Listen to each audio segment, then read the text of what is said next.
saya Namo Buddhaya. Halo, apa kabar? Semoga kalian selalu dalam keadaan sehat dan tetap semangat dalam mengikuti pembelajaran online ini.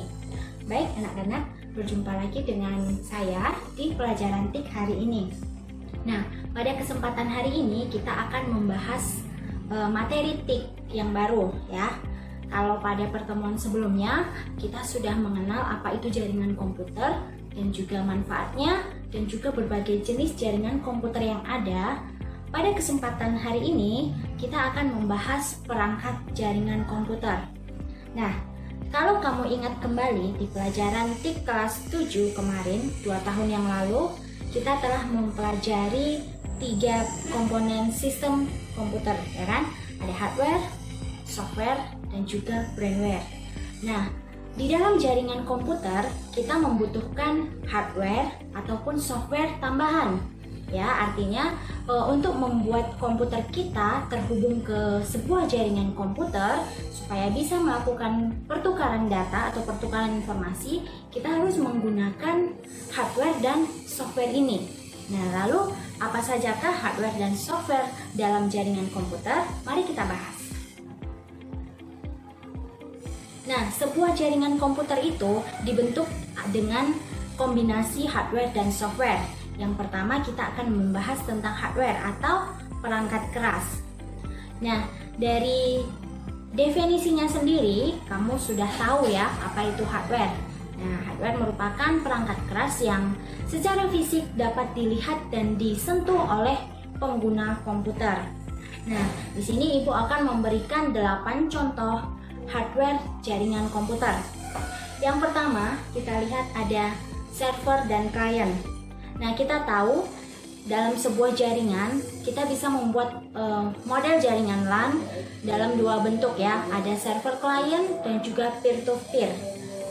Nah, apabila kita ingin membangun sebuah jaringan model server klien, kita harus mempunyai komputer yang difungsikan sebagai server ya. Ini kita bisa lihat ada komputer server dan ada komputer klien. Nah, komputer server sendiri berfungsi untuk mengatur dan melayani segala sesuatu seperti koneksi, sistem kerja dari komputer-komputer klien ya yang telah terhubung ke jaringan komputer. Nah, sementara komputer klien atau ada juga yang menyebutnya komputer workstation ini adalah komputer yang digunakan oleh pengguna komputer di dalam jaringan komputer ya. Jadi semua data-data akan tersimpan di komputer server. Data-data yang terdapat di dalam komputer klien bisa diakses atau diatur atau dikelola oleh komputer server. Nah, kemudian kita lanjut hardware jaringan komputer yang kedua, yaitu kartu jaringan ya, atau ada juga yang menyebutnya NIC, Ethernet card ataupun LAN card. Nah, kartu jaringan ini merupakan hardware komputer dalam bentuk card ya, atau kartu yang dimasukkan ke dalam komputer sehingga komputer tersebut bisa dibuat atau diatur ke dalam jaringan komputer. Nah, artinya apabila kita menginginkan komputer kita terhubung ke jaringan komputer, harus memiliki card ini atau kartu jaringan ini ya. Bisa kita lihat di layar, di bagian atas itu adalah jenis Ethernet card atau LAN card model PCI ya. Nah, model PCI ini digunakan pada komputer ya,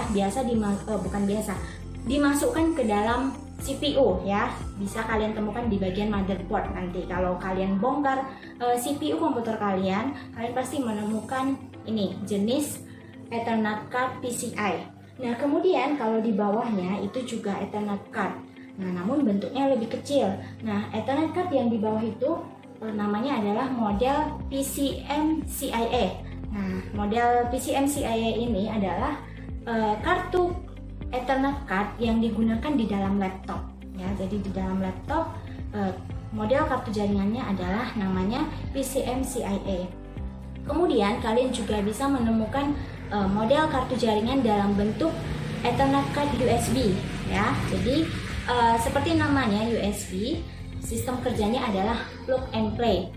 Disambungkan ke kabel lalu bisa digunakan. Nah, itu tadi penjelasan tentang kartu jaringan. Kemudian hardware yang ketiga, hardware jaringan komputer yang ketiga adalah hub atau switch. Nah, apa itu hub atau switch? Mungkin kalian sudah pernah mendengarnya di pembahasan kita tentang jenis jaringan berdasarkan model topologinya ya. Nah, kita ingat kembali, topologi star menggunakan perangkat keras ini ya, menggunakan hub atau switch ini. Nah, lalu apa sih sebenarnya hub atau switch ini? Nah, jadi hub atau switch ini merupakan perangkat keras yang digunakan pada jaringan model topologi star yang berfungsi untuk sebagai pemusat koneksi dan penguat sinyal. Nah, dapat kita lihat di layar gambar dari hub atau switch ini ya. Biasanya terdapat beberapa port atau lubang-lubang itu. Nah, biasa terdiri dari 8, 12 atau 24 port.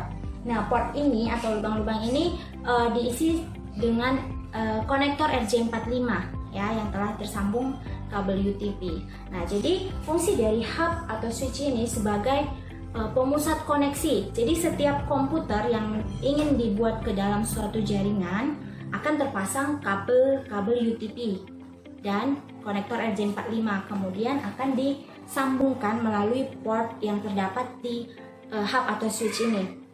Nah, hub atau switch ini memiliki perbedaan ya. Kalau dari segi harga kita bisa melihat harga switch itu lebih mahal daripada harga hub. Lalu dari segi kemampuan juga switch itu lebih bagus dibandingkan dengan hub.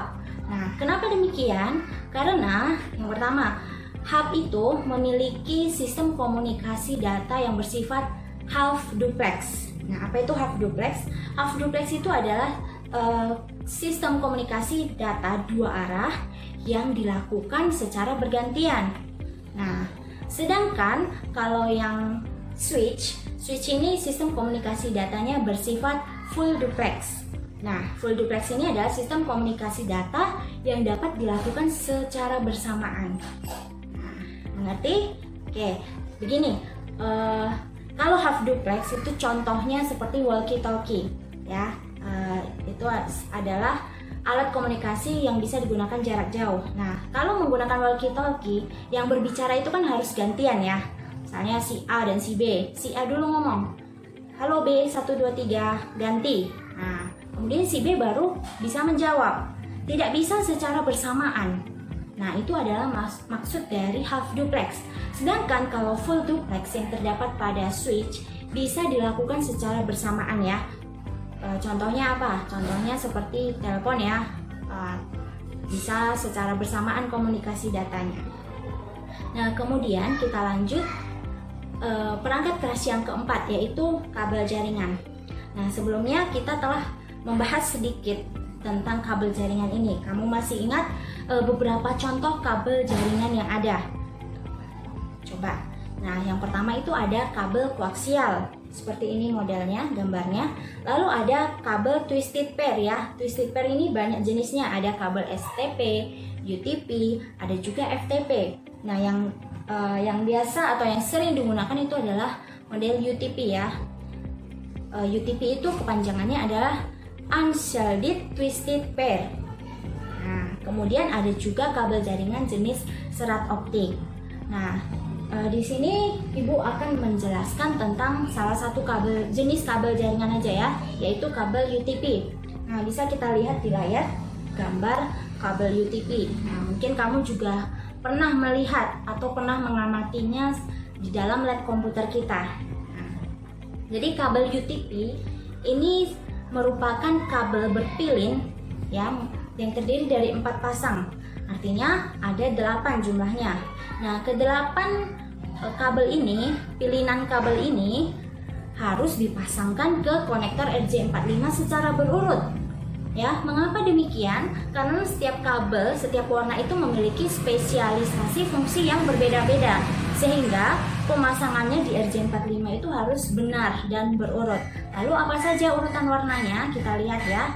Ada putih orange, putih hijau, biru, putih biru, hijau, putih, coklat, dan coklat. Nah, jadi suatu saat ketika kamu memasang kabel UTP, kamu harus mengingat urutan warna ini.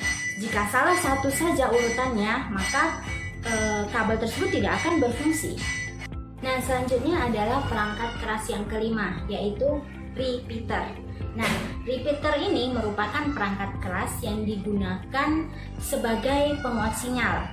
Ya, jadi repeater ini mampu menguatkan sinyal yang diterima dari komputer pengirim sehingga kekuatan sinyal yang diteruskan ke komputer-komputer lainnya itu sama atau kembali seperti kekuatan aslinya. Nah, jadi dengan adanya repeater ini maka jarak antar komputer bisa semakin jauh ya. Karena repeater ini berfungsi menguatkan sinyal jaringan saat mengalami kelemahan akibat panjangnya kabel transmisi atau lokasi yang terlalu jauh. Nah, jadi analoginya seperti ini. Kalau kita ingin pergi ke Medan, kita menaiki mobil dari Sibolga ke Medan.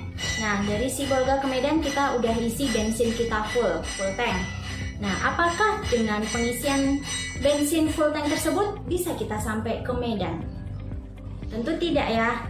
Mungkin di tebing atau di rantau kita akan kehabisan bensin. Kita harus mengisi ulang bensinnya sampai penuh baru kita bisa melanjutkan ke Medan. Nah, itu adalah analogi repeater. Sama seperti repeater, ketika misalnya kita membuat jaringan komputer lokasinya 100 meter.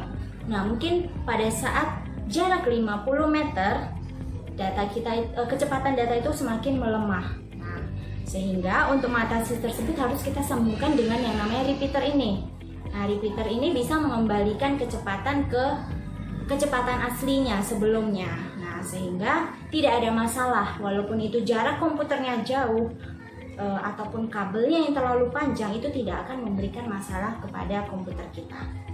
Baik, selanjutnya perangkat jaringan komputer yang keenam adalah bridge. Nah, kalau dari artinya, bridge ini berasal dari bahasa Inggris ya, artinya adalah jembatan. Nah, sama seperti jembatan, fungsi dari bridge ini adalah menghubungkan beberapa jaringan LAN, baik itu yang memiliki tipe yang sama ataupun berbeda. Ya, contohnya tipe topologi star dengan topologi ring, kita satukan menjadi sebuah jaringan yang lebih besar. Nah, perangkat yang dibutuhkan adalah bridge. Nah, sehingga dengan bridge ini kita bisa membuat jaringan komputer yang lebih besar lagi. Nah, perangkat jaringan komputer yang ketujuh adalah router. Nah, kita bisa lihat bentuk router seperti itu. Nah, router ini merupakan hardware yang digunakan untuk mengatur aliran dari satu jaringan ke jaringan yang lain. Nah, jadi dengan menggunakan router ini kita bisa menggabungkan beberapa jaringan kecil ke model jaringan yang lebih besar, atau sebaliknya bisa kita membuat jaringan yang besar kita bagi ke subunit jaringan yang lebih kecil. Nah, router ini memiliki TCP atau IP address. Internet adalah salah satu jenis jaringan yang menggunakan TCP atau IP address yang terdapat pada router. Selanjutnya, perangkat keras jaringan komputer yang terakhir yang kita bahas adalah modem. Nah, modem ini masih ingat kamu apa kepanjangan modem? Ya, kepanjangannya adalah modulator de modulator atau modulation de modulation. Nah, fungsi dari modem ini adalah untuk mengubah sinyal digital menjadi sinyal analog atau sebaliknya, sinyal analog menjadi sinyal digital. Nah, modem digunakan sebagai perangkat perantara untuk menghubungkan komputer ke jaringan internet. Ya, jadi dengan kata lain, apabila kamu menginginkan perangkat kamu terhubung ke internet, kamu harus menggunakan modem ini. Nah, lalu Bu, bagaimana dengan handphone? Handphone kan bisa mengakses internet. Ya, itu karena di dalam handphone itu ada modemnya juga. Modemnya bentuknya kecil ya, dimasukkan ke dalam handphone itu. Oleh sebab itu, handphone kita bisa mengakses internet karena terdapat perangkat modem di dalam handphone.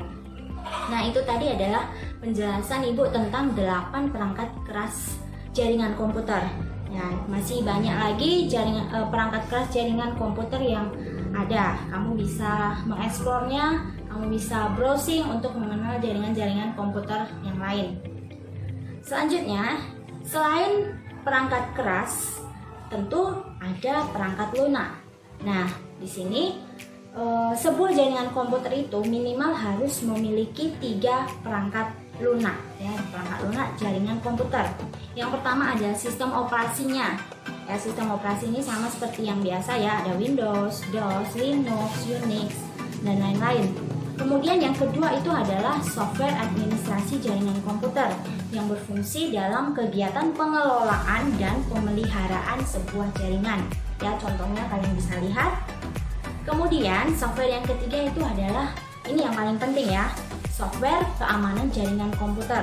Nah, maraknya hacking dan kejahatan-kejahatan lain di dunia maya ataupun penyusupan jaringan oleh orang-orang yang tidak bertanggung jawab dapat merugikan kita. Nah, penyusupan ke dalam suatu jaringan biasanya dimaksudkan untuk mengumpulkan informasi dari pengguna jaringan komputer, khususnya tanda pengenal ya atau username dan password kita. Begitu suatu jaringan komputer terkena penyusup atau dimasuki oleh penyusup, maka sistem-sistem yang terhubung ke jaringan tersebut itu juga akan mengalami bahaya, ya, bisa terpapar bahaya yang sama. Bisa saja informasi tentang akun pemakai, akun pengguna atau kata sandi yang dipakai pada saat terhubung ke jaringan tersebut bisa dicuri oleh si penyusup. Nah, oleh sebab itu kemampuan software keamanan jaringan ini dalam melindungi jaringan komputer dari ancaman penyusup sangat diperlukan. Nah, ini adalah contoh-contoh software keamanan jaringan komputer. Nah, baik, itu tadi adalah materi kita tentang perangkat jaringan komputer, perangkat keras dan perangkat lunak. Nah, di pertemuan selanjutnya kita akan membahas komunikasi dan keamanan data. Baik, sekian penjelasan dari saya. Semoga kamu dapat memahaminya dengan baik di rumah. Terima kasih atas perhatiannya. Ibu akhiri, namo Sang Hyang Adi Budaya, namo Buddhaya.